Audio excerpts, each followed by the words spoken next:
Digas, Francisco. Ya se está grabando. Vale. Bueno, pues buenas tardes a todos. Gracias por asistir a este nuevo evento de South Tech Talk. Para, bueno, pues por si hay alguno que se haya unido a esta serie de charlas hoy, pues os comento un poco de contexto, ¿no? Estamos organizando South Tech Talks, son encuentros online que estamos organizando a raíz de esta época de pandemia y alrededor del evento de la conferencia South Tech Week, que tendrá lugar el 21 y el 22 de septiembre en el Palacio de Congresos de Granada y que estaba organizado por Unit4 junto con el Palacio de Congresos. Esos 2 días, yo creo que seguro que ya os ha llegado alguna información por algún lado, van a estar dirigidos a hablar sobre inteligencia artificial, sobre toda la transformación que está suponiendo y todos los retos que nos está planteando, pues una transformación de ese calibre. Y bueno, queremos aprovechar estos meses previos al evento pues para tratar distintos ámbitos, ¿no? Y hoy hemos hecho ya unos cuantos encuentros. Hoy es el cuarto South Tech Talk que hacemos. Y hoy vamos a hablar de la legalidad alrededor del tratamiento masivo de datos, ¿vale? Contamos con Francisco Rico, que para nosotros es un placer poder contar con él hoy, que se haya sumado para hablar de esta temática.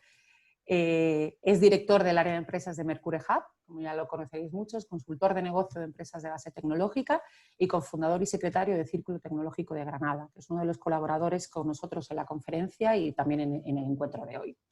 Y además está relacionado pues, con distintos proyectos TIC y tiene más de 20 años de experiencia en el sector. Entonces, bueno, pues hemos querido contar con él para hablar de esta temática, ¿no? de cómo proteger la información que se requiere para poder desarrollar los algoritmos en los que se basa la inteligencia artificial en nuestra sociedad, ¿no? Vamos a movernos a un mundo en el que hay un tratamiento masivo de datos y eso va a suponer unas nuevas responsabilidades legales tanto a las empresas que desarrollan los algoritmos y bueno, pues también ciertas responsabilidades o por lo menos derechos que deben conocer los usuarios. Entonces, bueno, pues cedo la palabra a Francisco.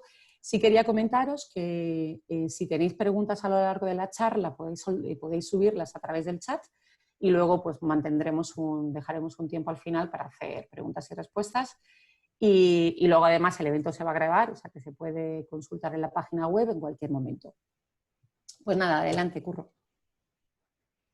Vale, Vanessa, pues la verdad es que muchísimas gracias por haberme permitido el formar parte de estas charlas tan interesantes que lleváis dando ya desde hace tiempo. Lástima que hayan tenido que ser todas por videoconferencia, porque el factor humano, bueno, pues está ahí, ¿no? Que duda cabe, pero bueno, ha tenido que ser así y por suerte estamos en un momento en el que si nos ponemos hace 10 años aproximadamente, lo mismo conectarse con tanta gente hubiera sido complicado, pero ahora mismo la verdad es que estamos viendo que es bastante sencillo. Bueno, sin más preámbulo, tal y como comentaba Vanessa, en la charla de hoy vamos a abordar los retos a los que se enfrenta la industria de la inteligencia artificial, ¿no? Desde el plano, lógicamente, legal en un principio, pero también hay que tener en cuenta que va a ser desde un plano pues un poco teórico, porque estamos hablando de una temática que es todavía demasiado nueva y demasiado etérea, ¿no? Nosotros pensamos que desde el albor de los tiempos nos ha preocupado mucho aquello que desconocemos, ¿no? Ya en el siglo XIX empezamos a preocuparnos por cualquier tipo de inteligencia artificial ajena a nuestro control. Y cuando digo artificial, digo cualquier tipo de inteligencia, no solo la artificial, sino cualquier tipo de inteligencia que fuera ajena a nuestro control. Desde la que está representada por los animales amaestrados, pasando por las creaciones del siglo pasado, como Deep Blue, por ejemplo, o por alguna otra de la que ahora hablaremos, hasta la actual inteligencia artificial. Para contextualizar un poco, aparte de los visionarios libros de Julio Verne, que se adelantó desde mi punto de vista bastante a su tiempo, aquello que iba a ocurrir más adelante, me refiero al tema de los viajes a la Luna y lo demás, lo cierto es que en materia de inteligencia artificial, pienso que una de las precursoras fue la autora Mary Shelley, con su libro Frankenstein, o el moderno Prometeo. Hacía alusión a Prometeo porque fue este personaje mitológico que robó el fuego a los dioses y se lo dio a los hombres para su uso y luego pues lo castigó Zeus, ¿no? Pero en realidad el libro lo que analiza es la capacidad del hombre de emular al creador, de emular a Dios. y se cuestiona si somos capaces de crear y destruir lo que creamos, o más que capaces, si es ético, ¿no? Luego, más adelante, autores también bastante prolíficos como Isaac Asimov, en el año 1942 editó una serie de cuentos. Entre ellos estaba uno que se llamaba Run Around, o Círculo Vicioso, que es un cuento en el que unos científicos necesitan reactivar una mina de selenio en el planeta Mercurio para iniciar operaciones porque económicamente es muy interesante, ¿no? Y para ello habían creado un robot que se llamaba SPD-13, Speedy, y le habían insertado una serie de instrucciones para que la misión saliera lo mejor posible. Cuando llegan al lugar, es un sitio muy radiactivo, envían al robot a recoger el selenio al pozo y al cabo del rato se dan cuenta de que el robot tarda mucho en llegar, ¿no? Se preguntan qué está pasando y tal, y cuando echan cuenta se dan cuenta de que el robot está dando vueltas cerca del pozo de selenio, pero no hace nada más, ¿no? Los científicos se ponen a razonar qué es lo que está pasando y caen en la cuenta de que como ha costado tanto dinero hacer este robot, se le han insertado una serie de instrucciones para que proteja su propia existencia, ¿no? Siempre que no incumpla otras superiores. Este científico intuye que el robot no puede coger el selenio porque si va a cogerlo, pues acabará estropeado o acabará aniquilado y por tanto no puede hacerlo, ¿no? Entonces, aparte se ha quedado un poco como bloqueado y la radiación del selenio puede que haya afectado al funcionamiento, por lo que tampoco estaban cumpliendo la instrucción jerárquicamente superior de obedecer las órdenes de un humano. Entonces el científico, utilizando bueno, un poco esa intuición humana, decide arriesgar su vida, empieza a andar hacia el pozo de selenio y en ese momento el robot deja de dar vueltas, se va directamente hacia él y lo saca del área para ponerlo a salvo, ¿no? Y de esta forma no solo se pusieron todos a salvo, sino que también recuperaron a Speedy, gracias a que la primera instrucción era no permitir que un humano sufra daño. Y de esa manera, bueno, Asimov plantea lo que son las leyes de la robótica, ¿no? que os pongo aquí. Más adelante, en el año 85, en otro de los libros, Robots e Imperio, bueno, pues se promulga lo que sería la Ley Cero, que no se dañará ni a la humanidad ni a nada más. Es curioso que el libro Run Around habla de que la aventura que ocurre ahí va a ocurrir en el año 2015, así que fijaros la idea que teníamos de lo que era el pasado y de cómo están las cosas, ¿no? Luego hay otro cuento, si me permitís que lo introduzca también, también de Asimov, que se llama Liar, Mentiroso, donde crean un robot, en resumidas cuentas, y se dan cuenta de que puede leer las mentes, ¿no? Entonces, los científicos dicen, bueno, vamos a aprovechar esta cualidad para hacer estudios psicológicos tanto en humanos como en el robot, ¿no? Entonces, el robot empieza a interactuar con humanos y el robot se da cuenta de que cuando es muy directo, pues la gente pues, se ofende, incluso pues, se ve herida, ¿no? Por sus comentarios, sobre todo cuando dice la verdad, ¿no? Entonces, el robot empieza, siguiendo la ley primera de la robótica, decide no hacer daño y comienza a mentir deliberadamente a la gente, diciéndole a los humanos lo que quieren oír. Entre estas personas está Susan Calvin, que es una robopsicóloga que está encargada de analizar el comportamiento de estos robots, y en un momento en que esta mujer mantiene una conversación con el robot, este le miente deliberadamente para no herirla. Susan se percata de la mentira y es mucho peor porque la hiere mucho más. Entonces el robot se da cuenta de que la ha herido mucho más y se queda bloqueado, ¿no? Intentando cumplir todas las normas que se le han programado, con las que se le ha programado, resulta que al final acaba hiriendo a los humanos. Por tanto, estamos en la diatriba de mentir o dañar, ¿no? Y al fin y al cabo estamos hablando de elecciones, que es al final de lo que va toda la inteligencia artificial. Es decir, al final la inteligencia artificial va a ser una fórmula artificial de tomar elecciones, ¿no? Y estas explicaciones nos sirven para entender en la materia en la que nos vamos a introducir ahora. Por lo tanto, tenemos a Frankenstein, tenemos a Herbie, a Speedy en la ciencia ficción, pero también tenemos al IBM Watson de IBM, ¿no? No voy a entrar en detalle porque es muy conocido que esta inteligencia artificial fue creada en su origen para diagnosticar cánceres y hacer prescripciones de tratamientos y tal. El problema es que, por lo visto, se reveló enseguida ineficaz e incluso en algunos casos peligrosa por las recomendaciones que se hacían, y entonces fue desactivada para esos fines, ¿no? Puede invertir más de 60 millones de dólares. Lo bueno es que al menos se sigue usando para otras facetas de las humanidades, como por ejemplo en el plano jurídico, porque Watson está analizando jurisprudencia y bueno, nos sirve a los abogados un poco para orientar cuál va a ser el vaticinio, o vaticinar un poco cuál puede ser el resultado de un procedimiento judicial y tal. Todavía está muy en ciernes, pero en Estados Unidos está funcionando, por lo visto, bastante bien. Y otro caso curioso es el de TAI, de Microsoft. Y yo no sé si la gente sabe quién es Tai, ¿no?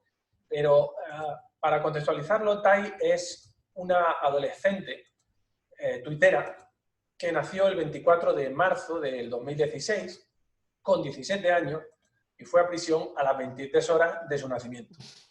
Esto que parece una auténtica locura tiene su explicación en el sentido de que Tai es una inteligencia artificial creada por Microsoft para emular a un adolescente, incluso en el lenguaje de argot que utilizan en Estados Unidos.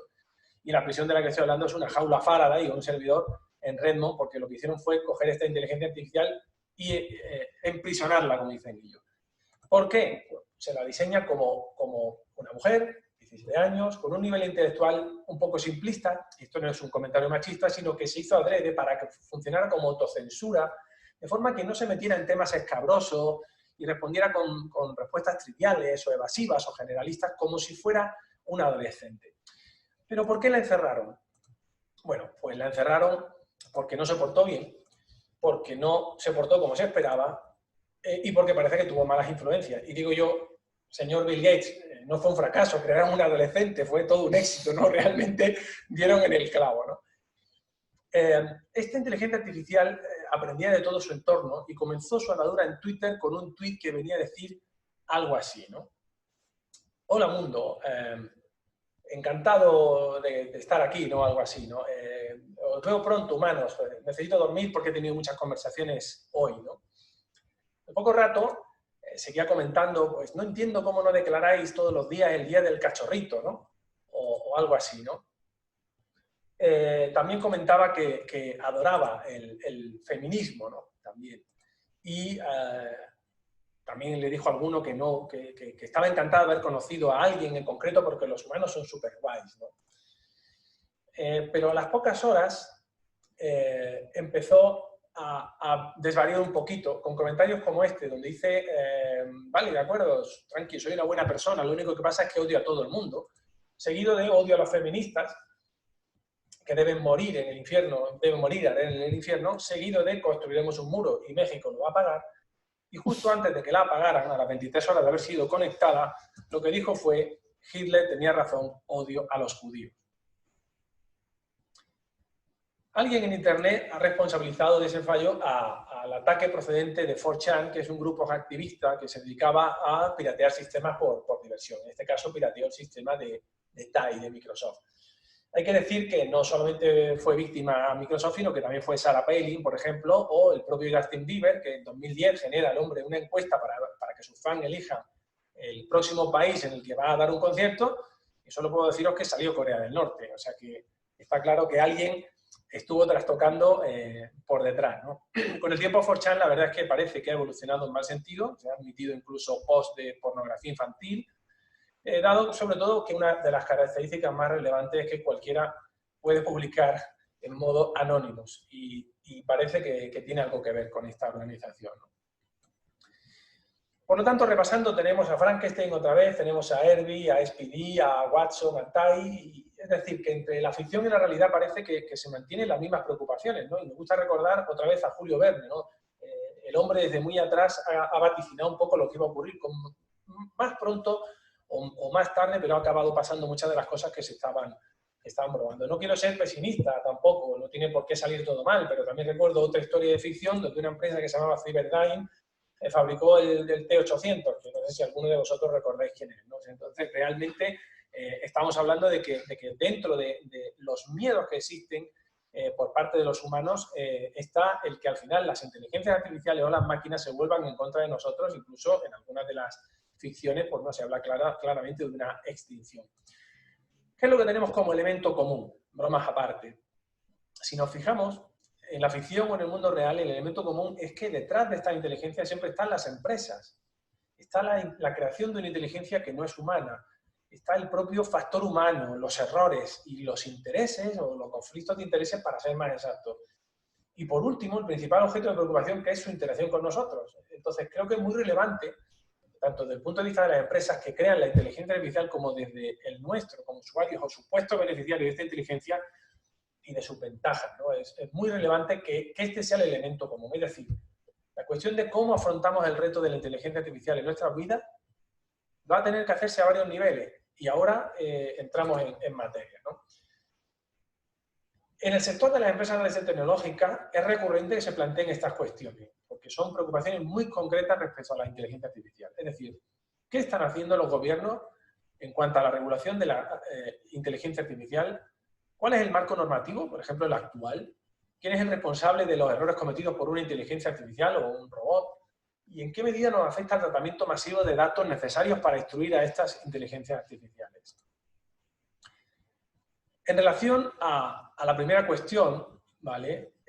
Por no extendernos mucho, China y Estados Unidos han optado por la desregulación. Es decir, es un marco muy liberal, en el caso sobre todo de Estados Unidos, porque tiene una ventaja principal que es la competitividad a nivel global, ¿no? No incluimos a Rusia en este caso porque ha dicho abiertamente que ni siquiera va a responsabilizarse en caso de hacer un ciberataque, por lo que si en Estados Unidos no están por regular, en Rusia es que ni siquiera se lo plantean, ¿no? Como contrapartida está la Unión Europea, ¿no? Como siempre, tendiendo a una regulación exhaustiva de casi todo en pro de los derechos de los ciudadanos. Y ahora nos preguntamos, ¿cuál es el mejor escenario? De los dos, ¿no? A priori, al principio, el chino y el americano parece que están muy bien porque prima la competitividad. Probablemente sus empresas sean más competitivas que las nuestras, ¿no?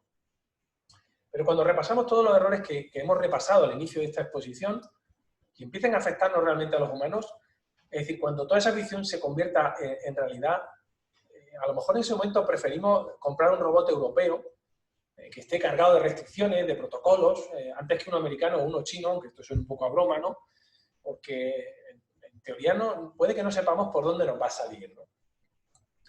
Así que yo me preguntaría qué es preferible, una desregulación o una regulación excesiva. Y como siempre, una imagen vale más que 1000 palabras. No sé si alguien entiende esta imagen. Yo la primera vez que la vi no lo comprendí, ¿no? Pero resulta que en el año 1913, cuando se lanzó el servicio de paquetería de Estados Unidos, la norma era que un cartero no debía soportar más de 50 libras en su cartera, pero no decían nada más. Y entonces los padres pensaron, ¿para qué voy a gastar dinero en un carruaje y llevar al niño a la casa de la abuela? Lo mando por correo, que todavía está dentro del peso máximo. Y esto es verídico, y aunque pareciera lógico pensar que no se podía enviar un niño, hubo gente que lo hizo, hasta que se reguló. En este caso concreto está documentado que se pagó el porte y se pagó un seguro, ¿vale? Por si le pasaba algo al niño. Lo que no está documentado es si el niño llegó a casa de la abuela o no. Ejemplo que puede parecer absurdo, lo podemos trasladar perfectamente al día de hoy añadiendo que algunas de estas carencias de regulación no son despistes, sino que están perfectamente calculadas, sobre todo cuando hablamos de Oriente. ¿De acuerdo? Muchas de estas desregulaciones, que además en Oriente le fastidia bastante que para entrar en Europa tengan que estar sujetos a tantas regulaciones, no son despistes, están perfectamente calculadas. En el ámbito europeo, la regulación actual y la que está en proceso de creación, con el acuerdo de los países integrantes, se va a incrementar poco a poco, ¿no? Con la creación, por ejemplo, de la Agencia Europea de la Robótica y la Inteligencia Artificial, estableciendo códigos éticos de conducta, lo que me recuerda mucho a las leyes de Asimov, porque plasman todas estas preocupaciones. También se quiere establecer unos estándares en cuanto a la responsabilidad por daños ocasionados por robots, crear el estatuto de la persona electrónica por contraposición a la persona física y a la persona jurídica. De hecho, hay teóricos que ya están hablando de si una persona electrónica se parece más a una persona jurídica y se concluye que no, etc. También se van a implementar en el ámbito sociolaboral medidas para cuando los robots empiecen a sustituirnos de forma más masiva, ¿no? Todo esto tiene que regularse de forma anticipada, no solamente inteligencia artificial, sino es todo aquello que se va a tener que regular después de que la inteligencia artificial empiece a tomar cada vez más protagonismo en nuestras vidas, ¿no? La ciberseguridad en materia de robótica, pensemos que si un ordenador se puede hackear un robot también, y de hecho está ocurriendo incluso con coches inteligentes. Pero como vemos, todo esto está por hacer y todo solamente se está teorizando. Es más, todo esto forma parte de unas previsiones de un informe de la Unión Europea del año 2016, estamos en 2020 y lo único que se ha hecho hasta ahora, y perdonadme que lo diga así, es el libro blanco sobre inteligencia artificial de febrero de este año, ¿no? Que dejo el QR en pantalla unos segundos por si alguien quiere verlo, pero vamos, es fácil de buscar en Google. Es decir, todos son proyecciones a futuro. La cuestión es, actualmente, ¿quién es responsable de un fallo relacionado con una inteligencia artificial? ¿El robot, la inteligencia artificial o el que la ha creado, ¿no? Para responder a esto, nos vamos a tener el sistema de responsabilidad actual, ¿vale? En el momento actual sin una regulación específica que conceda a la inteligencia artificial o a los robots una responsabilidad concreta, y tengo que decir que todavía no encuentro el momento en que una normativa va a poder culpar a un robot o a una inteligencia artificial, porque no son responsables actualmente. Actualmente son cosas, son como un perro o un niño del cual o de los cuales son responsables los amos o los padres, ¿no? Entonces, el sistema de responsabilidad actual entraría por este orden: programador, fabricante, operador, vendedor, propietario, usuario. Es decir, por ese orden esas personas o esas empresas van a estar, van a ser los responsables de que algo salga bien o de que algo salga mal. Y no sé, ¿por qué no se puede decir que se puede culpar a una inteligencia artificial? Y es porque estamos viendo que una inteligencia artificial pues, puede acabar actuando de forma independiente. Es decir, es algo que no controlamos todavía suficientemente, por lo tanto, la responsabilidad va a seguir recayendo en las empresas. Recordemos a Tai, por ejemplo, pasa de ser una chica guay a vitorear a Hitler 23 horas después. Lo que está claro es que no podemos responsabilizar a esa inteligencia artificial, máxime teniendo en cuenta que se demostró que fue inferida por terceros, ¿no? Luego, supongamos que el creador dejara en un momento, el creador de esa inteligencia dejara de ser responsable a partir de un momento. O sea, a partir de que la inteligencia artificial cumpliera unos estándares y fuera, pues, ¿qué te digo yo?, inscrita en un registro o testeada por un organismo. Yo creo que a la vista de lo que la gente de 4chan le hizo a Tai, es muy posible que una inteligencia artificial supuestamente estable se viera desestabilizada. Por tanto, todavía no estaríamos en disposición de responsabilizar a la propia inteligencia artificial. De ahí que tengamos el sistema legal actual y esta situación yo entiendo que va a durar hasta que el panorama pueda cambiar bastante. Por tanto, hoy se atribuye la responsabilidad al fabricante o al programador y después de esto se estarían el resto de intervinientes, ¿no? Si analizamos las partes involucradas en la creación de robots o de IA, se pueden analizar dos escenarios tratando de simplificar al máximo. Que el robot o la inteligencia artificial le haya creado un consorcio donde a salvo del usuario, programadores, fabricantes, operadores, propietarios, etcétera, sean responsables todos, ya que han trabajado conjuntamente. Es decir, la responsabilidad sería solidaria. Todos responden por todo el daño y luego se depura internamente la responsabilidad. El segundo caso es que haya una producción en cadena y no podemos decir que esto sea algo raro porque estamos acostumbrados a ver ya teléfonos inteligentes, coches inteligentes, relojes inteligentes fabricados en cadena. En este caso, la depuración sería inicial, requeriría un análisis técnico y luego se declararía la responsabilidad exclusiva de aquel interactuante que ocasionara el problema, ¿no? Sin embargo, hay que tener en cuenta una cosa, y es que si las leyes de consumidores no cambian, y no creo que esto vaya a ocurrir en breve en esta faceta, siempre que un consumidor se vea afectado, en este caso por una inteligencia artificial, el derecho va a responsabilizar a todos los intervinientes en la puesta a disposición de la IA al usuario. Pensemos, por ejemplo, en un coche que compramos en un concesionario. Si el coche sale mal por cualquier cosa, nosotros vamos al concesionario, pero también si queremos al fabricante, pero también si queremos no lo sé, al publicista. En definitiva, el consumidor siempre va a tener, sobre todo en Europa, y en Estados Unidos la verdad es que también está bastante bien protegido, una posibilidad digamos, de tirar contra todo el mundo. ¿Cómo se depura la responsabilidad? Bueno, pues este apartado es bastante simple. Para que haya una responsabilidad tiene que haber un daño cierto, tiene que haber una causa-efecto entre ese daño y entre quien lo ocasionó y el daño ocasionado, y tiene que ser valorable económicamente. Esto no es muy complicado y a partir de ahí, pues bueno, hay una responsabilidad de la que tendría que hacerse responsable por quien lo fuera, en este caso a lo mejor la empresa o el programador o quien sea, ¿no? ¿Cuáles son las recomendaciones y consecuencias? Pues como recomendaciones a tener en cuenta, hay que tener en cuenta que estamos ante un escenario legal extremadamente incierto, donde se debería vigilar desde el momento de su concepción cada desarrollo, teniendo en cuenta, pues, no sé, un planteamiento clásico del daño y de la responsabilidad, porque por ahora va a ser lo que esté vigente. Es decir, vamos a pensar siempre que el responsable de algo que creemos nosotros vamos a ser nosotros. O sea, no nos relajemos en que luego la culpa va a ser del aparatito, del robot o de la inteligencia artificial.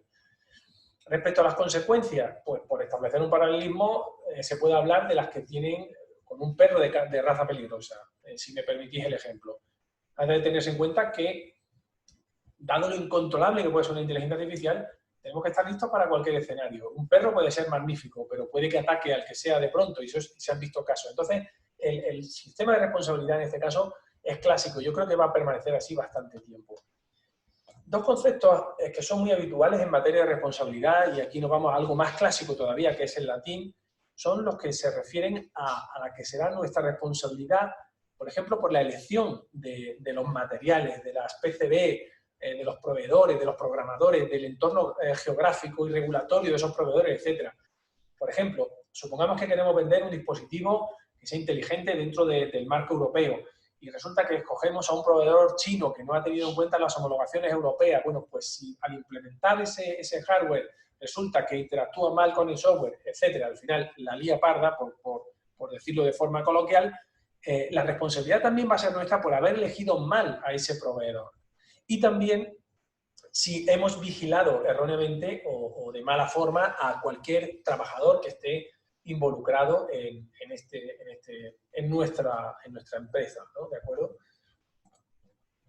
Como vemos, esto genera un campo legal de riesgo muy grande y entiendo que debe ser tenido en cuenta en todo momento y sobre todo desde el inicio del proyecto, porque no tener en cuenta todos estos regulatorios tan extensos, podríamos tener que tirar a la basura un proyecto y empezar de nuevo por haberlo conceptualizado mal. O podríamos perder, por ejemplo, una inversión importante cuando después de hacerse la due diligence, que siempre se hace, el inversor descubre que no cumplimos tal o cual normativa, ¿no? En ese sentido, todas estas recomendaciones también son no solamente del plano puramente legal, sino también contractual, ¿no? ¿Cuáles serían las soluciones a corto plazo? Bueno, pues a corto plazo ya se está hablando de obligar a los fabricantes, a los programadores, etcétera, a acogerse a un seguro de responsabilidad civil específico que recoja la magnitud de los posibles daños. A ver, se me ocurre una idea. No es lo mismo una inteligencia artificial que controle igual en la siguiente canción que nos va a poner el MP3 en función de nuestros gustos, de tendencias, del momento del día, que una inteligencia artificial que va a administrar medicamentos en tiempo real a pacientes en función de las constantes vitales monitorizadas en tiempo real. O sea, no es la misma consecuencia la que puede haber aquí. También se habla de establecer un fondo de responsabilidad, porque en la vida real hay algunos daños que no se pueden pagar. Es decir, porque el que los causó no tiene seguro, porque se ha ido a la bancarrota, porque el seguro no estaba dimensionado correctamente, o por mil razones, ¿no? También se ha hablado de crear un DNI para los robots y para las inteligencias artificiales, de forma que podamos identificar quién fue quien hizo tal o cual cosa, de forma que a su vez podamos identificar quién fue el fabricante. Bueno, aquí estamos totalmente en el plano teórico. Yo en los robots lo veo más sencillo porque un robot, pues es eso, es un cacharro que es identificable y que en definitiva podrá llevar un DNI. Se me ocurren muchas formas de borrar el bastidor, ¿no?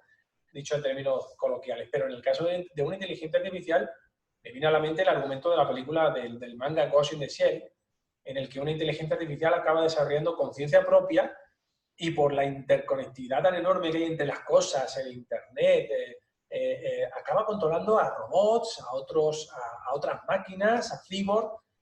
Entiendo que un DNI aquí no va a servir absolutamente de nada, ¿no? Pero estamos hablando de que son teorizaciones. Al final la inteligencia artificial se acaba siendo suficientemente inteligente a lo que un humano, que sería evitar ser identificado, ¿no? El reto, desde mi punto de vista, es brutal, ¿no? Y vuelvo sobre la idea de que, si bien en algunos ámbitos la desregulación puede ser favorable en un principio, porque nos da más competitividad y más ventas, en cuanto los humanos empecemos a ver los problemas que nos causan los robots, como lo que pasó con Tai, ¿no? Que llegó a ofender a mucha gente y tal, pero bueno, de la ofensa al daño, pues hay un paso, ¿no? Pues probablemente en ese momento nos decantemos por inteligencias artificiales o por robots creados bajo ciertos estándares de control, como por ejemplo lo que está proponiendo la Unión Europea, que entiendo yo que está visualizando una opción más a largo plazo, ¿vale? Para ser competitivos más a largo plazo, no en el corto plazo, ¿no? Por último, qué duda cabe de que para instruir, formar, enseñar a una inteligencia artificial le hace falta, entre muchas cosas, pues ingentes cantidades de datos, ¿no? Mucha gente sabe que Europa en 2018 promulgó un reglamento que fomenta la libre circulación de datos no personales, que es ese que os pongo ahí. Esto tiene como consecuencia que los datos no personales, incluso los creados por las inteligencias artificiales o en el mundo del Internet de las cosas, pues puedan circular libremente dentro de la Unión Europea. o que permite más competitividad en otros aspectos, ¿no? Por ejemplo, podría traspasarse datos anonimizados de pacientes o de cualquier otro estudio para mejorar una determinada inteligencia artificial, ¿no? Obviamente, este principio tiene que no entrar nunca en contraposición con los postulados del Reglamento General de Protección de Datos o la ley, en este caso, española de protección de datos, porque sería un conflicto que no se debe permitir. También parece algo que parece bastante lógico. Y en todo caso, la normativa conjuntamente tratada impone la obligación de anonimizar los datos cuando vayan a ser utilizados de forma masiva. Es decir, esto es un requerimiento legal para precisamente tratar de evitar que acabe pasando, bueno, por lo que realmente ha pasado en las recientes elecciones de diferentes zonas geográficas del mundo, donde parece ser que la utilización masiva de datos, pero con datos ya bastante personales, como son preferencias políticas, etcétera, ha acabado formando parte de los resultados de una aplicación de inteligencia artificial que ha generado mensajes, etcétera. Ahí tenemos, entre otros, a Cambridge Analytica. Hay un documental muy interesante, no sé si era en Netflix, sobre este tema y tal. En definitiva, visto lo visto, yo entiendo que ahora mismo de poco va a servir el ponerle puertas al campo, salvo que consigamos un consenso claro y añadamos pues, más leyes pues, del tipo de las leyes básicas de Asimov, en este caso. Y por mi parte, creo que termino la exposición aquí. No sé si alguien tendrá algún tipo de cuestión.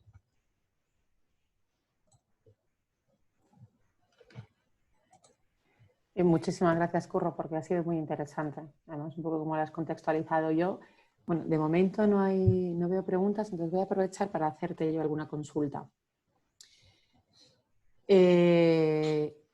Y más, es cierto que no, cuando pensamos en el tema de inteligencia artificial, robots, etcétera, algoritmos, pues el futuro que más peligro nos despierta, ¿no? O que más miedo nos despierta, pues son todos estos ejemplos que has puesto, ¿no? De las inteligencias artificiales ya superiores que consiguen tomar decisiones de forma independiente. Pero bueno, me voy a quedar un poco en un horizonte que es el más actual, ¿no? Porque aún estamos lejos de esos desarrollos.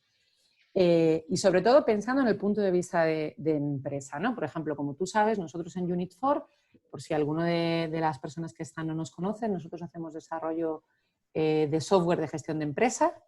Uno de nuestros productos principales pues, es un ERP, donde pues, bueno, pues, hacen soluciones pues, para gestión de facturación, empleados, etc. Y una de las líneas de desarrollo que tenemos es justo pues, la implementación de algoritmos, ¿no? De automatización. Y eso es algo que no solamente estamos haciendo nosotros, sino que se está estandarizando. Tú decías, no se puede poner puertas al campo.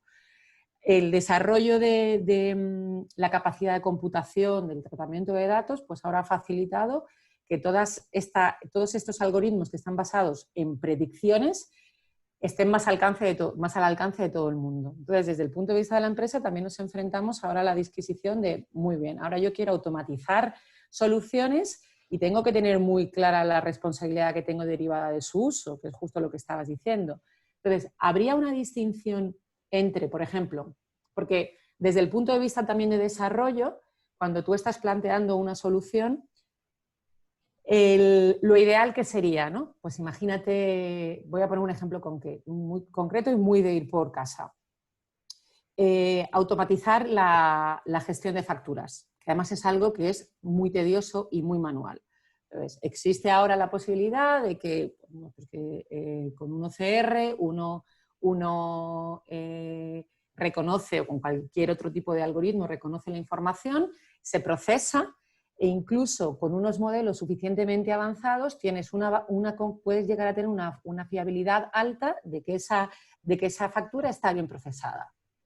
La tentación es decir, yo voy a llegar hasta el final, que no haya intervención humana en ningún punto del proceso, o por lo menos en una fase avanzada, ¿no? Entiendo que si yo me quedo en un paso previo en el que decimos, bueno, va a haber una mera intervención simplemente para validar que las facturas son correctas, ¿no? El algoritmo propone, pero al final ahí hay un humano en el que está decidiendo. Entiendo que este segundo escenario, la responsabilidad del error ya caería en la parte humana. ¿Sería así? A ver, cuando antes hablaba del diseño de todo esto, no me refiero únicamente al diseño de programación, me refiero también al diseño legal.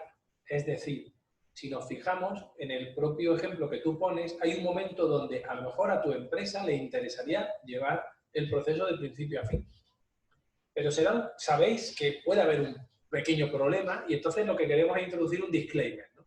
Y para articular ese disclaimer se establece una acción humana que rompe la causalidad en ese caso. Entonces, lo que te está diciendo es, mira, nosotros estamos vendiendo una herramienta que es magnífica, pero bueno, ya sabemos lo que pasa con esto. Todavía, pues, supongo que será como las primeras pruebas de reconocimiento facial o de huella del iPhone, ¿no? Es decir, ahora hay bromas por ahí, ¿no? Pero parece que las cámaras y los sensores están muy bien logrados para que al final el error sea muy pequeño y seguramente lo habrá. Pero claro, dentro de la estrategia de la empresa, también para salvaguardarse de posibles reclamaciones futuras, pues pueden articularse medidas como esa. Es decir, a partir de cierto punto requiero la intervención humana y ya descargo en el cliente esa responsabilidad, más en una cuestión fiscal. De hecho, eso es lo que está ocurriendo actualmente con diferentes programas que se encargan de hacer ese OCR que tú comentas, cogiendo diferentes partes de la factura, pues el emisor, el receptor, los conceptos, etc. Si te das cuenta, forma parte de la estrategia, que la estrategia no solamente de programación, es que tanto los equipos de programación como los de marketing, como los legales, deben de trabajar conjuntamente. Y tengo que decir que, por desgracia, los legales les toca muchas veces decirle a alguien, oye, esto no lo puedes hacer así. Porque si lo haces así, haces que la empresa tenga una responsabilidad brutal. Entonces, hace falta trabajar muy horizontalmente y muy en equipo para poder sacar un buen producto.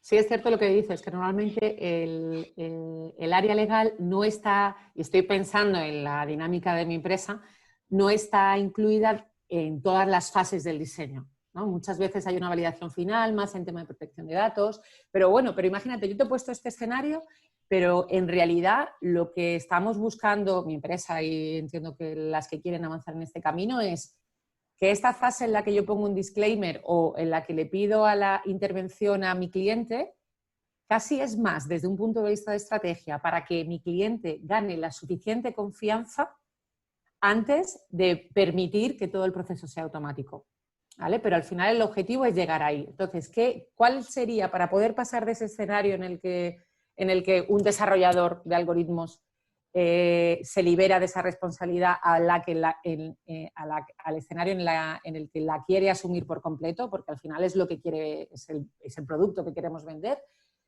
¿Qué elemento hay que tener en cuenta? ¿Qué es lo imprescindible? ¿O cómo sería ese diseño desde el punto de vista legal de esa solución? Pues si no te he entendido mal, la cuestión es sencilla, es si la empresa se tira al ruedo y quiere hacer el proceso completo, tiene que asumir la responsabilidad. Es decir, fíjate, por ejemplo, lo que pasa, vuelvo al iPhone, por ejemplo, o a cualquier otro dispositivo que ha probado algo que a lo mejor hace 5 años para nosotros era prácticamente impensable. La fiabilidad del software, en este caso, es vuestra bandera y va a ser lo que va a hacer que os elijan a vosotros, pero también hay que ser conscientes de que se pueden cometer errores y que, por ejemplo, pues, en el caso concreto puede propiciar que una persona o una empresa presente mal los impuestos, ¿no? Claro. Y tenga un perjuicio económico o lo que sea. Entonces, creo que la estrategia inteligente ahora mismo, hasta que esa inteligencia artificial esté probada de una forma brutal, ¿no? Donde realmente durante un periodo de tiempo bastante importante se vea que no es necesaria la intervención humana ya. Porque, por ejemplo, pensemos no solamente en lo de escanear facturas, eso está por acabarse, dentro de poco no va a hacer falta, cada vez hay más estándares donde se intercruzan los datos y la posibilidad de error es prácticamente nula. De hecho, cuando se contrata con el Estado, la facturación electrónica hacia lo que tiende es eso, es a que tú te amoldes a un sistema estándar, como puede ser, por ejemplo, el plan general contable o algo así. No es lo mismo, pero por hacer el símil. Entonces, creo que aquí caben dos posibilidades. O te tiras al ruedo y le das un zasca a tu competencia porque tu empresa va y lo hace, pero te responsabilizas de los problemas que hay, o das un pasito atrás, lo dejas súper bonito, que sea incluso muy, muy fácil, a lo mejor con casillas predictivas para que el usuario ya vea que no tenga que hacer clic, sino que predictivamente ya vaya avanzando, pero en ese caso has dejado la responsabilidad en manos de esa persona. Esa sería la estrategia desde mi punto de vista. Muchas gracias. Mira, tenemos una pregunta en el chat, que es ¿cuál sería el escenario más lógico, según tu visión, para llegar a ser más competitivo en relación a desarrollo de inteligencia artificial en Europa frente a otras potencias mundiales? ¿Regulación versus innovación o regulación que fomente la innovación? Pues, como he estado diciendo antes, Europa se está centrando por encima digamos, de la cuestión económica, se está centrando en sus ciudadanos. De hecho, consideremos que esto que voy a decir es un tema a lo mejor de mi círculo más cercano. Algunas de las personas que son procedentes de Estados Unidos acaban prefiriendo vivir aquí porque se vive mejor en términos de bienestar, etc. Entonces, ¿qué es mejor? ¿Vender ahora rápido o vender en el futuro? Son dos planteamientos totalmente distintos, ¿no? Es una carrera de fondo, pero Europa, entiendo, además no hace falta más que ver pues, todos los informes que salen de la Unión Europea, de la Comisión Europea, tienden a eso, a regular en beneficio de los ciudadanos, en beneficio de los derechos de los ciudadanos, con lo cual la regulación europea a priori se la está tachando de, bueno, un poco obstaculizadora de esa innovación y de ese progreso.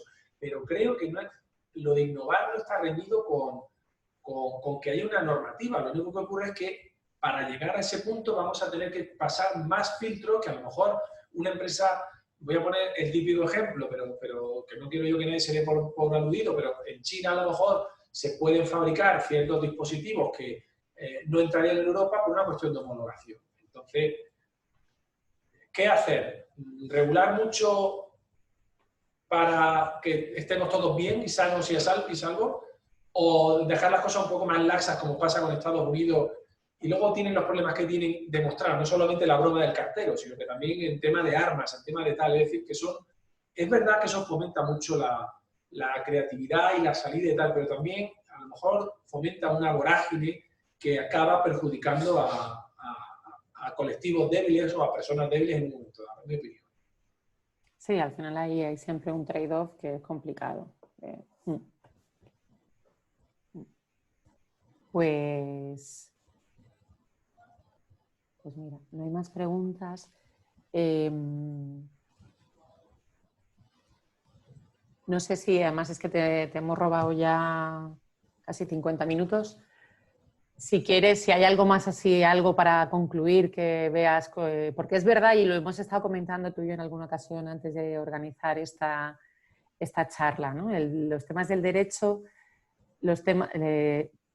todo el desarrollo legislativo alrededor de inteligencia artificial pues está más en un plano teórico que todavía que real, ¿no? Y de hecho la legislación de la que nos has hablado pues es una legislación que ya existe. Entonces, ¿cuáles crees que desde tu punto de vista que son los principales retos a los que se enfrenta el derecho para llegar a tiempo en este ámbito? Pues te voy a decir una cosa que que te va a desilusionar, porque el derecho siempre llega tarde. Lo bueno que tiene el derecho es que siempre tiene estructuras como andamios básicos donde tú no puedes recurrir por analogía. De forma que hoy por hoy tú puedes decir, si no está regulado podemos aplicar analógicamente algo que sirva parecido. De hecho, el Código Civil sigue vigente desde 1889. El Código Comercial de 1881. Es decir, todavía hay cuerpos legales que están funcionando perfectamente y que llevan, por ejemplo, no sé si desde el año 2010 pretendiendo sacar un nuevo Código de Comercio y no lo consiguen. Es decir, el derecho va a llegar tarde siempre, porque la innovación humana es muy rápida. Y de hecho, lo podemos ver, por ejemplo, en casos como Airbnb, como BlaBlaCar, en el ámbito, por ejemplo, de los seguros. La innovación va siempre por delante y el derecho va, pero tiempo detrás. No podría decirte cuánto tiempo, pero para que haya 5 años de retardo perfectamente. Entonces, la idea de la Unión Europea, y además ya se le ha criticado, por ejemplo, que el Reglamento General de Protección de Datos se anunciara, no sé si pues imagínate, mucho antes de 2016, se promulgara en 2016, entrara en vigor en 2018, pero no se ha previsto absolutamente nada relativo a la inteligencia artificial. Es decir, lo que está diciendo la Unión Europea aquí, y me parece que es hasta de sentido común, es no tenemos claro de qué va esto. Creo que la exposición que he hecho antes demuestra que ahora mismo la inteligencia artificial es no sé cómo decirlo, pero es problemática, porque esa inteligencia ha demostrado que es capaz de aprender y es capaz de saltarse. A ver, en los libros de Asimov todos los robots obedecen, pero es que no hay casos ya donde, no quiero personalizar Alexa o Google o el otro, falla, donde una televisión inteligente pues es hackeada, etcétera. Es que, ¿por qué no borrar esas primeras instrucciones? ¿Por qué no acabar en el T800 de Cyberdyne System? ¿Por qué mantener o preservar una instrucción donde no tenga por qué dañar a los humanos? Es decir, lo importante dentro de la Unión Europea sería tratar de hacer lo más férreo posible, que de alguna manera, que yo no sé cómo, no sé explicarlo, yo soy un simple abogado aquí, se pudiera conseguir que esas instrucciones, que son esos principios básicos de protección, acabaran siendo pues imborrables, por decirlo así. Y a partir de ello se podría crecer en muchas más cosas. Pero se puede teorizar todo lo que queramos. También hay una ley de protección de la propiedad intelectual y está claro que se viola todos los días. Con el Top Manta, con las cosas que vienen de China, vuelvo a decir, China o de donde sea, me da igual, o con las copias que se hacen incluso dentro de nuestro propio país entre competidores. Es decir, la ley está ahí.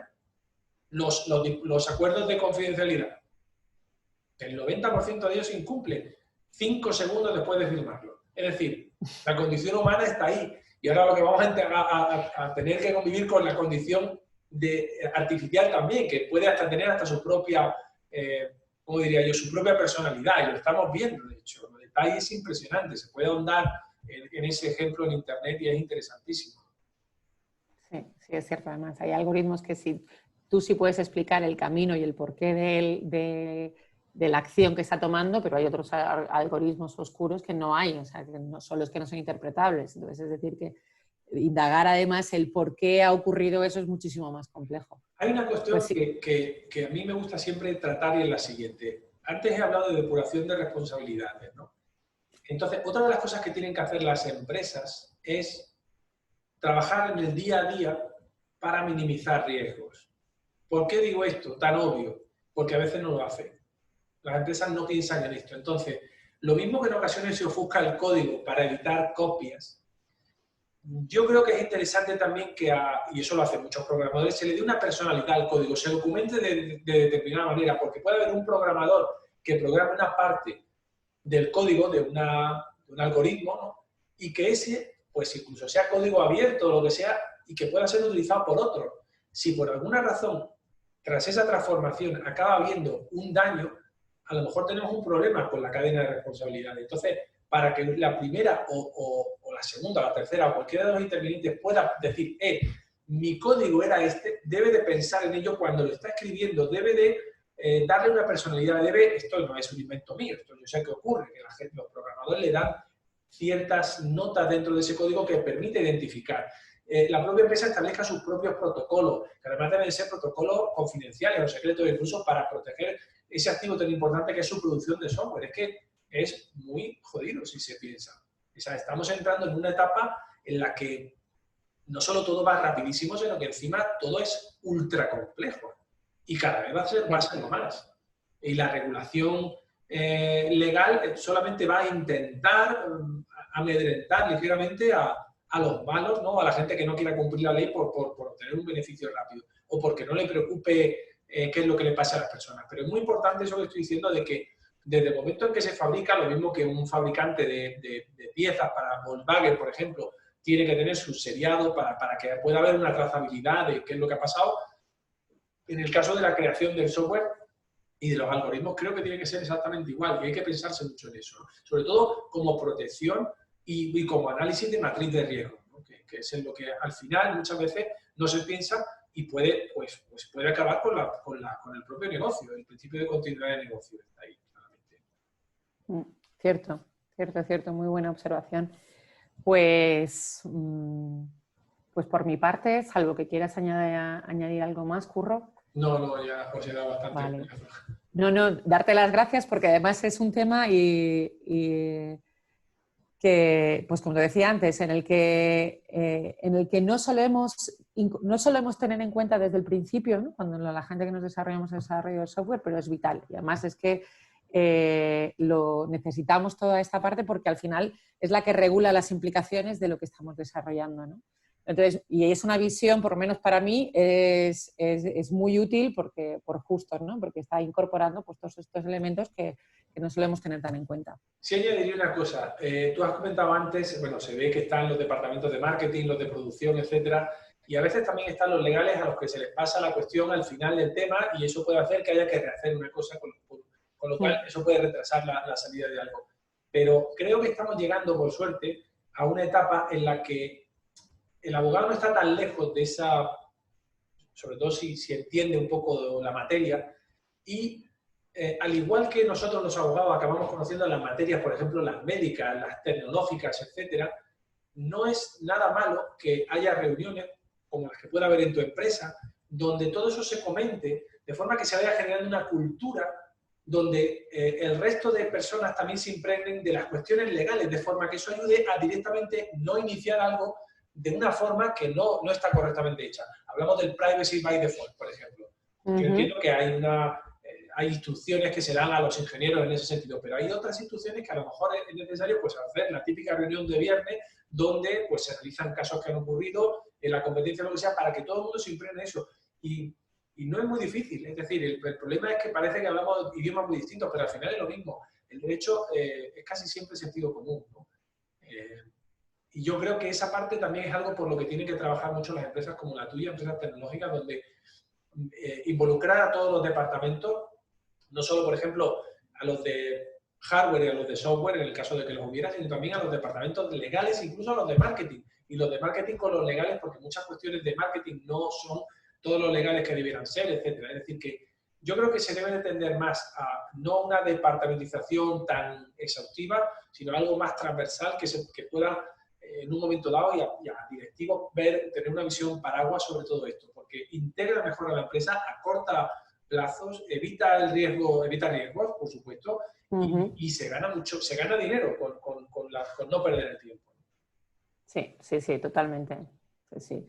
Y al final también pues permites, ¿no? que todo el mundo gane una mínima base de conocimientos y por lo menos que te salte la alarma, ¿no? Que puedas decir, oye, esto sí hay que elevarlo, hay que trasladarlo. O hay que las empresas con las que nosotros trabajamos han sido muchas veces los informáticos los que han dicho, oye, esto está correcto porque el otro le dijiste que tal, y efectivamente, y no saben lo beneficioso que es eso para el proyecto.